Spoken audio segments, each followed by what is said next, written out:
저는 32살의 남자이고 지금 그럭저럭 잘 돌아가는 기업에서 일하고 있습니다. 5년 전에 아내를 만나 넉넉하지는 않았지만 그럭저럭 행복하게 살고 있었고요. 뭐 6개월 전에 이혼했지만요. 어느 날 갑자기 제 아내가 저한테 이혼을 요구하더군요. 다른 남자가 생겼다나 뭐라나. 저는 아내가 무슨 장난을 치는 줄 알고 거짓말이냐고 물었더니 아내가 하는 말이 참 가관이더라고요. 자기는 그 사람을 사랑하고 있고 저하고는 이제 정 떨어져서 같이 살 수가 없다고 하더군요. 그 말을 들은 제 심정이 어떻겠습니까? 아내가 그동안 저한테 불만이 많았던 것은 잘 알고 있었는데 하지만 그렇다고 해서 이런 식으로 제 가슴에 못 박으면서 떠나라고 하다니 말입니다. 아내는 연애할 때도 항상 남자 문제로 문제를 일으키곤 했습니다. 저 몰래 클럽에 가거나 아니면 그냥 친구라면서 남자들과 술 마시고 수다를 떤다거나 그 여자가 제 첫사랑이어서 그때는 그냥 그런 것보다 사랑하는 마음이 더 커서 내가 사랑을 더 줘야겠구나, 내 잘못이구나 라고 생각했습니다. 참 나도 바보였죠. 결혼하고 나서도 10년 만에 만나는 친구들 보러 간다고 늦게 온다고 하더니 나이트에 가서 놀고 동네 이자카야에서 그 사람들과 수다 떨고 있는 것을 아는 동생이 알려줘서 난리가 난 적도 있었습니다. 뭐 아내는 친구가 남자친구들도 데려왔다면서 나이트에서 만난 사람들이 아니라고 발뺌했다지만 아는 동생은 나이트 이야기가 나오고 약간 연인 분위기가 났다고 해서 솔직히 저는 아내의 말을 믿지는 않았습니다. 그래도 어차피 애도 있고 이혼할 수도 없으니 그냥 모른 척하고 아내를 믿고 살았던 거죠. 차라리 다른 핑계를 댔다면 이해를 했을 텐데 왜 갑자기 남자가 있다고 대놓고 거짓말을 하는 건지. 저는 그때까지만 해도 그렇게 생각했습니다. 항상 발뺌하고 아니라고 하는 아내한테 당당하게 남자가 있다고 하니 저는 말도 안 된다고 생각했었죠. 헌데 이때의 제 아내의 말은 사실이더군요. 1년 전 동창 친구들과 어울려 유원지에 갔다가 우연히 만난 남자들이 있었고 그 남자들은 다들 같은 회사에 다니는 남자들이었고 매너도 좋고 짝이 맞아서 함께 놀아났다고 하더군요. 그러다가 완전히 정신 못 차리고 불륜에 빠지고 말았고요. 제 아내뿐만이 아니라 다른 아내 친구 몇 명도 그때 만난 남자들과 관계를 지금까지 맺고 있다고 하네요. 어이가 없었습니다. 뒤통수를 갑자기 누가 세게 때린 것처럼 뻐근해지고 심장도 너무 빨리 뛰어서 손으로 물건을 잡지도 못할 지경이었어요. 그래도 믿지 않는 저한테 아내는 그 남자의 이름과 회사 전화번호까지 주면서 뻔뻔스럽게 확인해보라고 들이대더군요. 자기는 진짜 이 남자 사랑한다고, 미안한데 진짜 이혼 좀 해달라고. 이 남자 없으면 숨도 못 쉴 만큼 그 정도라면서요. 자기 인생에 이런 감정은 처음이었다고 합니다. 참나 기가 막혀서 여태껏 말해왔던 연애와 사랑의 감정들, 그리고 우리 아이까지 모든 게 거짓말인 건지 감쪽같이 속인 건지 말도 안 나오더라고요. 생각 같아서는 아내 강냉이를 날리고 싶었지만 그래도 아이가 있으니 꾹 참았어요. 애가 있는데 일단 가정을 지켜야겠고 엄마 없는 애로 키울 자신이 없었습니다. 이때까지만 해도 손이 벌벌 떨리고 식은땀도 났지만 일단 아내 이야기를 더 들어보고 설득시키고 예전만 못해도 애가 성인 될 때까지만 내가 참으면서 그 다음에 이혼을 하던 뭘 하던 하자고 생각했죠. 다음날 전 그 남자를 찾아가 설득을 했습니다. 그 남자도 역시 가정에 있는 남자였고 이혼을 원할 리가 없다고 생각했으니까요. 만나지 말라고 마지막 경고라고 나 가정 지킬 거고 너도 정신 차리라고 말하고 오려고 했습니다. 헌데 그 남자가 한다는 소리가 가관이더군요. 이미 자기 아내와 별거 중이라며 제 아내를 포기할 수 없다고 당당하게 말하더군요. 저는 그 남자를 만나면 화가 미칠 듯이 날 것이라 생각했건만 너무나도 당당하고 뻔뻔스러운 그 남자의 태도에 오히려 기가 막히고 허탈해서 아무 말도 못하고 그냥 집에 왔죠. 그 남자를 만나고 집에 오니까 방 안은 온통 어지럽혀져 있고 저희에 혼자서 남아서 울고 있더라고요. 제가 애한테 무슨 일 있냐고 물어보니 애가 하는 말이 엄마가 짐을 챙겨서 집을 나갔다고 하더군요. 그냥 너 키우는 것도 다 지겹고 언제까지 내가 이렇게 살아. 나도 내 인생 내 사랑 찾아서 갈 거야. 엄마 이해해줘? 라고 하면서 나가더랍니다. 저도 저지만 애가 도대체 무슨 죄라고 애한테까지 상처를 줄 수 있는지 정말 그때는 아내를 흔들어버리고 싶을 정도였습니다. 대체 애가 무슨 죄입니까? 도대체 어떤 남자길래 남편의 애까지 버리고 집을 나갈 정도입니까? 정말 우라가 터지더라고요. 그동안 TV나 신문에서만 봐왔던 막장 불륜으로 인한 가정 파탄이 저희 집에까지 일어나리라고는 꿈에도 생각지 못했어요. 정말 억울하고 분해서 미칠 지경이었습니다. 하루아침에 이렇게 제 인생이 파탄날 줄은 꿈에도 몰랐습니다. 가만히 있을 수 없었습니다. 애한테까지 그 짓거리를 하고 저는 이 사실을 애한테 숨길 예정이었는데 애한테 씻을 수 없는 상처를 주니 아무리 참으려고 해도 진짜 화를 주체할 수 없더라고요. 한참 동안 생각한 끝에 저는 아내에게 확실하게 복수할 방법을 연구했죠. 생각 같아서는 그 남자나 아내나 털어버리고 싶었지만 그렇게 못할 테고 다른 것보단 확실하게 그 인간들 눈에서 피눈물이 나게 하고 싶었습니다. 저는 수소문 끝에 아내가 만나는 친구들을 알아내 그들의 남편들에게 전화를 걸었습니다. 그리고 남편들에게 내 아내가 남자를 만나서 추잡한 짓거리를 저지르고 다닌다고 알리고 당신네들 아내들도 같은 짓거리를 하고 있다고 똑똑히 경고해 주었습니다. 내 아내와 당신들 아내들이 1년쯤 만난 남자들과 히히덕거리면서 행복했던 가정을 파탄내고 난리가 난 사실을 알고 있으라고 했죠. 제 말을 들은 남편들은 저한텐 처음엔 너 뭐냐고 거짓말 치지 말라고 했습니다. 그래서 문자로 제 아내한테 왔던 문자들과 불륜 정황들을 자세히 보내주었더니 남편들은 충격을 받았는지 가만히 안 있을 거라는 말로 전화를 끊었네요. 아내 친구들 집안도 풍비박산이 났겠죠. 저는 거기서 그치지 않고 제 아내를 빼앗아간 남자의 회사 사장에게 전화를 걸었습니다. 소규모 회사라 그런지 인터넷에 회사명을 검색하고 대표 번호로 전화해서 사업차 전화드렸다고 하고 대표님과 연결해달라고 하니 바로 연결되더군요. 사장에게 당신의 회사 사원 4명이 지금 유부녀와 불륜을 저지르고 있다고 도대체 부하 직원들을 어떻게 관리하냐고 한마디 제대로 해줬습니다. 회사에서 조치가 제대로 취해지지 않으면 나는 명예훼손도 각오하고 어떤 일을 벌일지 모른다고 전단지를 뿌리던지 확성기를 가져와서 모든 사람이 알 수 있게 소리를 치던지 할 거라고 이게 내 마지막 경고이니 알아서 처리하라고 하고 끊었습니다. 흐지부지 넘어간다면 저는 정말 마지막으로 그 회사에 가서 깽판을 칠 생각도 있었어요. 어쨌든 그 사장은 처음엔 그 사실을 믿지 않은 것 같더니 제가 사원들의 이름과 하는 일 등 구체적인 이야기를 하니 충격을 먹고 그제서야 믿는 듯 했습니다. 일단 진정하고 책임지고 이 사안에 대해 해결을 할 것이니 걱정하지 말라고 하고 끊었네요. 그 다음날 오전에 일어나니 아내에게서 전화가 왔더라고요. 부재중이 몇십 통에 문자로 욕이란 욕은 다 보냈더군요. 아내는 저한테 이렇게 치사하게 이럴 수가 있냐면서 온갖 쌍욕을 퍼부어댔습니다. 그 사람 때문에 내 인생이 지겹던 거 겨우 사는 건데 당신이 뭔데 망쳐? 내 인생에 도움도 안 되는 놈아. 하면서 욕이란 욕은 다 먹었네요. 그래서 저는 그냥 너를 괴롭힐 수 있을 때까지 끝까지 괴롭힐 거야. 내가 상처받은 만큼 너한테도 똑같이 돌려줄 거고 밥도 못 먹고 숨도 못 쉬고 내 인생 자체를 부정하게 만든 널 절대 그냥 용서할 수 없다. 라고 말했죠. 그리고 아내 회사에 찾아가서 로비에서 큰 소리로 동창회에서 바람핀 땡땡땡 나와 당장 안 나오면 너랑 그놈 둘 다 매장시켜버릴 거야 하고 소리쳤습니다. 일부러 아내 회사 사람들 다 알 수 있게요. 아내는 어디에 숨었는지 머리카락 하나 안 보이더라고요. 결국 안 나왔습니다. 하지만 제가 거기서 소리 지른 이유는 아내를 만나기 위함이 아니라 회사 사람들이 아내가 무슨 짓을 한지 알게 하기 위함이었죠. 제가 소리를 지르자 많은 사람들이 일제히 저를 쳐다보고 거기 있는 경비와 건물 관리하는 사람들이 뭐 하는 짓이냐면서 난리가 났죠. 결국 끌려가듯이 쫓겨나왔지만 일단 회사를 멀쩡하게 다니지 못하게 한 것은 성공했네요. 그리고 결국 아내 친구들은 죄다 이혼을 당하고 집에서 쫓겨났더군요. 사귀던 남자들도 일이 크게 번질까봐 서둘러서 아내와 아내의 친구들과 관계를 끊었고 그 중에 한 남자는 아내에게 발각되어 이혼을 당했다더군요.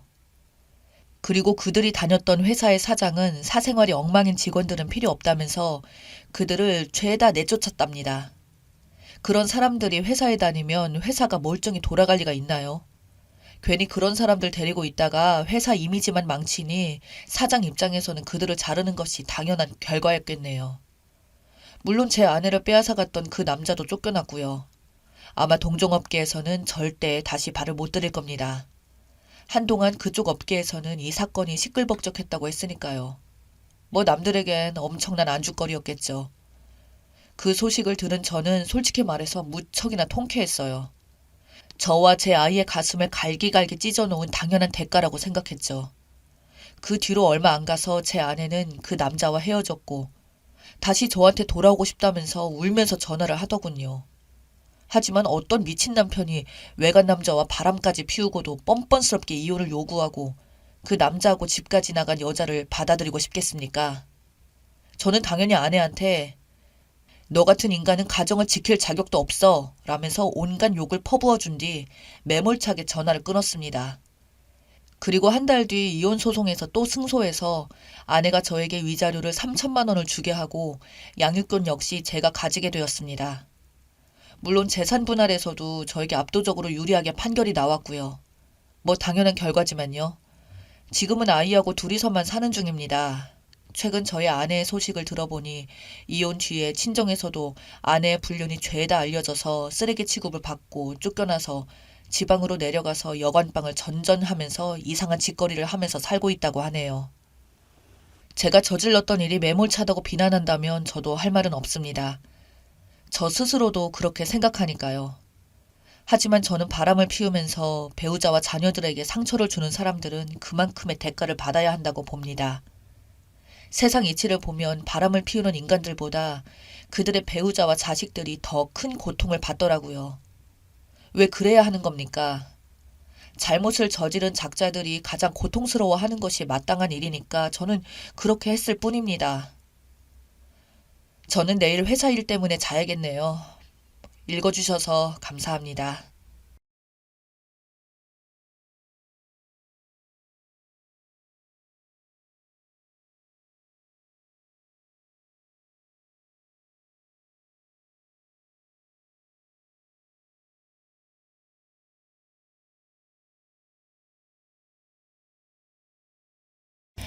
안녕하세요. 유유상종이라는 말이 있습니다. 저는 요즘 들어서 그런 말 아주 절실하게 느끼는데요. 없이 살면 다 이렇지 않다고 생각했는데 이 미친 처갓댁에 제대로 시달리고 나니 인간 불신증이 없는 사람들에 대한 선입견이 생깁니다. 정말 저는 선입견 없이 살아오고 싶었고 오히려 그런 게 당연하다 생각했는데 제 말이 재수없게 들리겠지만 한 번만 제 이야기를 들어봐 주세요. 저는 평범하지는 않지만 평범하게 살아왔습니다. 저희 부모님께서는 어릴 때부터 서울에서 크게 도매상을 하셔서 서울 번화가에 빌딩도 한 채 소유하고 있으십니다.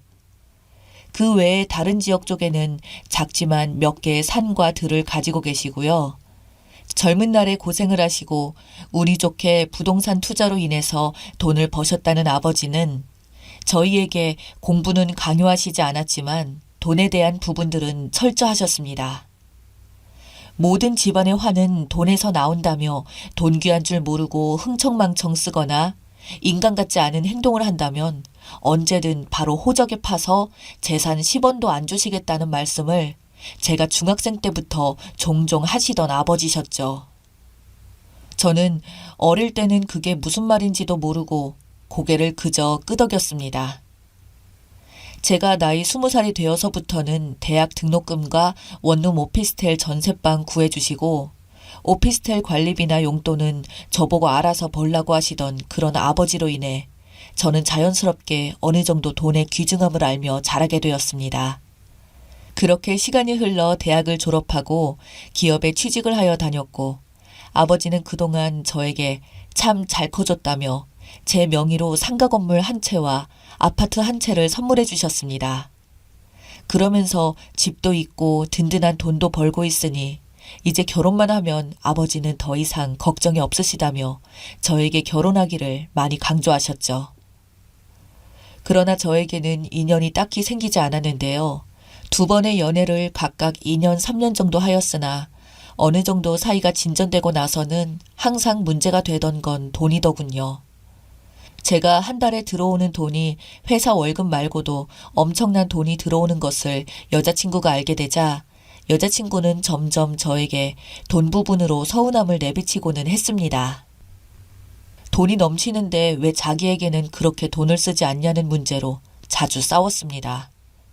근데 솔직히 말하면 저는 회사 월급 내에서는 거의 모든 돈을 연애에 썼을 정도로 많이 썼어요. 제가 회사에서 받은 돈이 제 나이 또래에 비해서 낮은 편도 아니었고요. 그 모든 돈을 제가 쓸 정도면 일반적으로 제 나이 또래 애들은 그냥 일해서 자기 여자친구한테 완전 다 가져다 바치는 수준이어야 가능합니다. 그럼에도 불구하고 여자친구의 욕심은 끊이지 않더라고요. 제가 가진 상가에서 나오는 돈은 저도 건들지 않고 미래를 위해서 모두 저축만 했거든요. 그것만 해도 진짜 엄청난 돈이었을 텐데도 뭔가 더 바라던 여자친구에게 질려서 다투고 끝내 헤어졌기에 그런 부분들을 한 번은 아버지에게 고민을 털어놓자 며칠 뒤 아버지가 선자리를 구해오셨습니다. 지인분의 건너 아는 분의 따님이라던 명문대 출신의 회사를 다니던 여성이었죠. 어릴 때는 가풍 있는 집안에서 자라나 몸가짐도 남다르고 요즘 애들 같지 않다는 말에 아버지가 넘어가셔서 저에게 바로 나를 잡고 소개를 시켜주셨고 그렇게 지금의 아내를 처음 만났습니다. 아내는 그동안 제가 만나오던 여자들과 다른 단아한 모습에 저 또한 어느새 콩깍지가 씌었던 것 같아요. 부모님의 선으로 만난 것이다 보니 길게 끌고 할 필요도 없이 서로 집안 알고 그러니 결혼 일찍 하는 게 낫지 않냐며 다 큰 성인 남녀가 괜히 오래 만나고 소문만 나면 안 좋다며 처갓집에서 말을 했다고 하더군요. 그래서 그때는 그게 다 맞는 말인 줄 알았고 일사천리로 결혼을 하게 되었습니다. 아내 집은 예전에는 아주 잘 살았다고 들었습니다만 대대로 내려오던 유산으로 먹고 살았다가 아내의 할아버지께서 사업을 실패하게 되면서 거의 모든 돈을 다 날리게 되었고 집안이 순식간에 몰락했다고 하더군요. 그래서 실제로 아내는 부자이셨던 부모님 밑에서 힘들게 컸다고 들었어요. 즉, 가풍만 있는 집안이지 현재는 사실대로 말하면 몰락한 집안 그 자체였죠. 할아버지 때면 아내는 부자였던 시절도 거의 없었을 거고 말 그대로 저희 집은 그녀의 가풍만 보고 신부감으로 고른 것이었습니다. 저희가 결혼할 때 아버지는 자신이 주선해준 결혼이다 보니 통 크게도 며느리에게 아버지께서 가지고 있는 건물 한 채 관리를 저와 공동으로 맡기고 거기에 대한 수입도 생활비에 보탰으라고 하셨어요. 제 아내는 그 앞에서는 티도 안 내고 그저 알겠다고 담담하게 말하길래 저는 제 건물도 있고 그러니 이 건물은 아내 보고 맡아서 해달라고 했습니다. 그때 이게 그 사단이 날 줄은 전혀 몰랐습니다. 그렇게 몇 달이 지나고 어느 날 건물 세입자 한 분이 저희 아버지를 갑자기 찾아와선 호소를 했다는 겁니다. 그 호소 내용은 바로 아내와 장모가 하루가 멀다 하고 건물에 계속 찾아와서 임차인들에게 반말에 직원 부리듯이 지시한다더군요. 영업장인 가게에 들어와 사장인 임차인들에게 반말 틱틱 내뱉으며 월세 올릴 수 있다는 뉘앙스로 말한답니다. 가게에 손님이 많으면 이렇게 잘 되니 이제 월세를 올려도 되겠네 라든지 잘 안 되면 이런 식으로 장사하니까 건물 가치만 떨어진다고 하든지 도를 넘은 갑질에 참다 못해 불만을 토한 임차인들에게는 아예 영업 방해를 대놓고 했다고 합니다. 심지어 폐업 준비하는 곳도 있다는데요. 건물 주차장에는 손님들이 오면 주차도 못하게 하고 손님들에게 온갖 폐악질을 부려 임차인의 가게 직원이 너무 화가 나 장모에게 따졌더니 이 직원을 자르지 않으면 더 이상 건물 지원을 안 해주겠다고 협박까지 했다며 도저히 참을 수가 없어 저희 아버지에게 찾아왔답니다. 저희는 장모와 아내가 그런 짓을 했다는 게 도저히 믿기지가 않았습니다. 이어서 말하시길 이틀 뒤까지 기한이라며 그때까지 직원을 안 자르면 계약 연장은 절대 없을 거라고 엄포를 놓고 갔다는 말에 아버지랑 저는 이틀 뒤 정말 그런가 싶어서 몰래 찾아가서 지켜보고 있었습니다.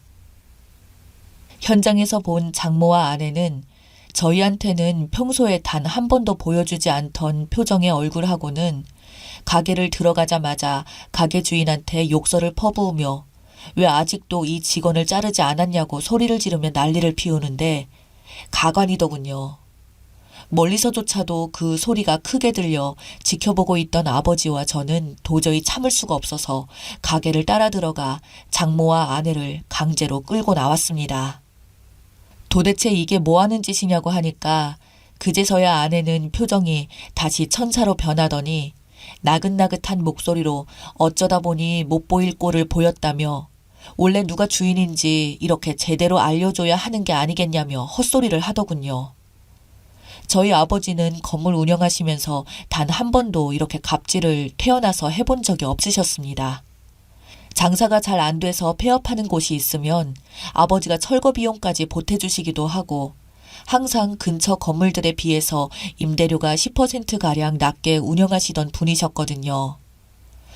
아버지가 좋게 말씀을 이어가시자 두 사람은 정신을 못 차렸는지 사돈어른이 너무 사람이 좋아서 이렇게 건물주를 무시하는 거라고 자기가 이 기회에 버릇을 단단히 제대로 고쳐놓겠다는 말에 듣다가 제가 너무 화가 나서 소리를 지르며 두 번 다시 건물에 찾아오지 말라고 당신들에게 그 어떤 권리도 없으니 떠나라고 하자 장모는 갑자기 썩은 표정으로 확 바뀌며 말하기를 자식 교육을 이따위로 시켰냐며 기가 차다는 듯 저희 아버지에게 따지던 장모님이었습니다. 아버지도 더는 참을 수 없었는지 딸 데리고 돌아가시라고 말했습니다. 그러자 화가 치밀어 올랐는지 아내를 데리고 가던 장모였죠. 그날 건물 사람들 이야기를 들어보니 그 두 사람의 갑질에 못 이겨 가게 운영 중단한 곳만 두 곳인데 평균 시세가 보증금 2천만 원에 임대료 300만 원이었던 곳을 나가겠다고 하자 장모가 전화 와서는 누구 마음대로 가게를 내놓고 누구 마음대로 같은 가격에 내놓느냐며 보증금 5천만 원에 임대료 4배까지 올리라며 소리를 질렀다고 하더군요. 그때부터 월세도 못 내고 보증금은 까먹고 있는데 철거 원상 복구만 하면 돈 준다고 했다고 합니다. 어쩔 수 없이 그래서 철거해줄 업체를 구하면 500만 원이면 해결할 문제를 몰딩이니 어쩌니 하면서 자신이 아는 업체에게 하라며 그거 견적이 2,500만 원이 나왔다고 하더군요. 그래서 터무니없이 비싼 가격에 따졌더니 계속해서 자기 말 안 듣고 안 따르면 소송하겠다고 꼬장을 피웠다네요. 아버지 밑에서 수십 년 장사하신 분들도 계시고 짧게 하신 분들도 5년이 넘습니다. 그런 분들이 어찌나 억울한지 눈물까지 흘리며 하소연을 하시더라고요. 그리고 입금 날짜도 안 되었는데 폐악질을 부리며 받아간 돈도 있고 무슨 다단계도 아니고 중간에 받아간 세금 이외에도 저희 집에 안 걸리기 위해서 이번 달에 입금하면 받아갔던 돈은 돌려준다 말하고 안 준 곳도 한 곳이 있다고 하더군요.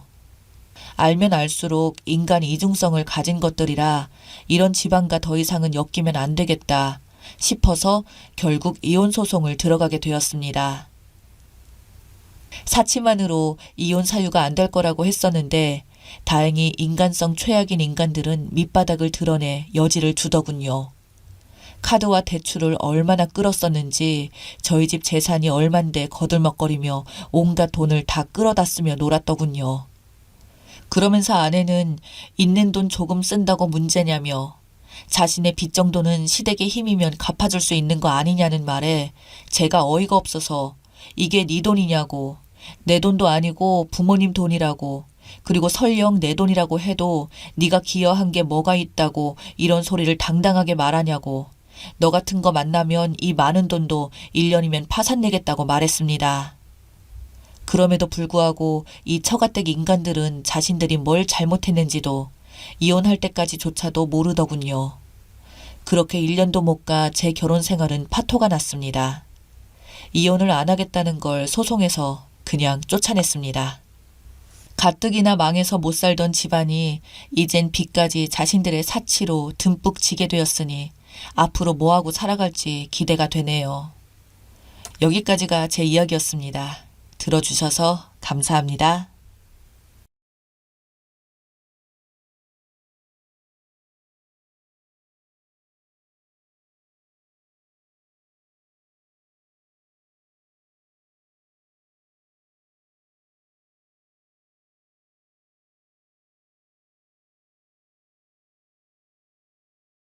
안녕하세요. 결혼 3년차 29살에 100일 된 아들 둔 엄마입니다. 오늘 너무 열받아서 시댁에서 뒤집어 엎고 나왔습니다. 일단 저희 친정에는 주말에 미리 다녀왔습니다. 이틀 머무르고 시댁에 월요일에 와서 오늘 낮까지 있었습니다. 하지만 너무 열받는 일 때문에 아기 데리고 친정으로 왔습니다. 작은 형님은 결혼은 했지만 아기가 없습니다. 그리고 시부모님 다 살아 계셔서 제사 지낼 일이 없어서 명절에는 시댁으로 항상 오고요. 작은 형님은 와서 이것저것 잘 도와주십니다. 혹시라도 어머님 아버님이 아무 생각 없이 며느리에게 불편한 말을 할 때면 그런 소리 하지 말라고 추임새도 넣어주시고 항상 저에게 고맙다고 해주시죠. 자기 엄마 아빠한테 잘하고 아기 잘 키워줘서 고맙다고요. 정말 아주 좋으신 분이고요. 아무튼 명절 준비 때문에 월요일부터 아기 보랴 시어머니 도와주랴 정신이 없었습니다. 아기는 모유수유 중이라 도와드리다 울면 맘마 주고 그러다 잠들면 또 가서 도와드리고, 그렇지만 아기가 낮에 잠을 안 잡니다. 그래도 옆에서 전보의자에 앉혀놓고 도와드릴 건 최대한 도와드렸습니다. 정 안 된다 싶으면 아기 아빠한테 봐달라 하고요. 근데 아기를 종일 보는 것도 아니고 자기는 TV 볼 거 다 보고 놀면서 잠깐 봐주는 건데도 힘들다 그러길래 아빠가 아기를 봐야지 누가 봐. 그럼 오빠가 엄마 도와드려. 내가 아기 볼게. 이러니까 그제야 군말 없이 봐주더라고요. 그리고 처먹고 자빠져 자고 그래도 참았습니다. 시어머니 앞에서 큰 소리로 싸우기 싫어서 오늘 새벽 6시부터 일어나서 제사상 차릴 거 준비하고 있었죠. 근데 뭐 하나 제가 잘못했는데 시어머니가 그러시더라고요. 너는 여태 그런 것도 못하냐? 이런 것도 못하면서 우리 아들 밥이나 잘 차려주겠어? 점점 더 말라가는 그것 봐, 우리 아들. 이러시더라고요. 여기서도 참았습니다. 어른이니까 마음에 안 드실 수도 있겠거니 하고 기분은 좋지 않았지만 넘어갔죠. 아무튼 제사 지내고 식구들끼리 다 같이 밥을 먹었습니다. 밥 먹고 치우고 설거지 하려던 찰나에 아기가 울어서 맘마 주려고 가는데 시어머니가 그러시더라고요.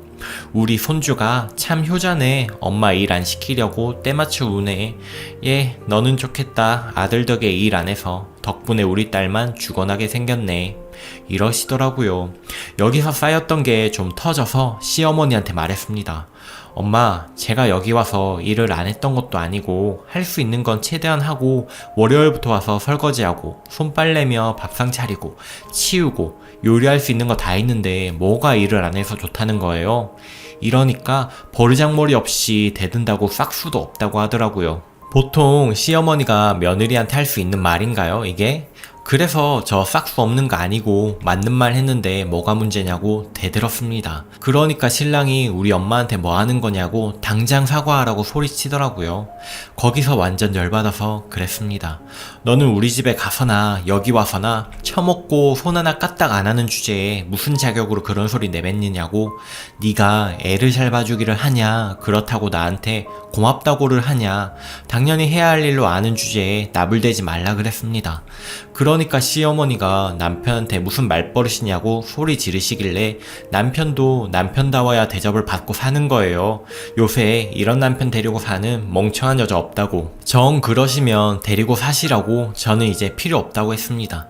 시어머니 그대로 아무 말 못하시고 쳐다만 보시고 남편은 우리 엄마한테 무슨 예의 없는 행동이냐 개소리만 하길래 내 새끼는 내가 데리고 살 테니 너는 엄마나 끼고 살라 그러고 나왔습니다.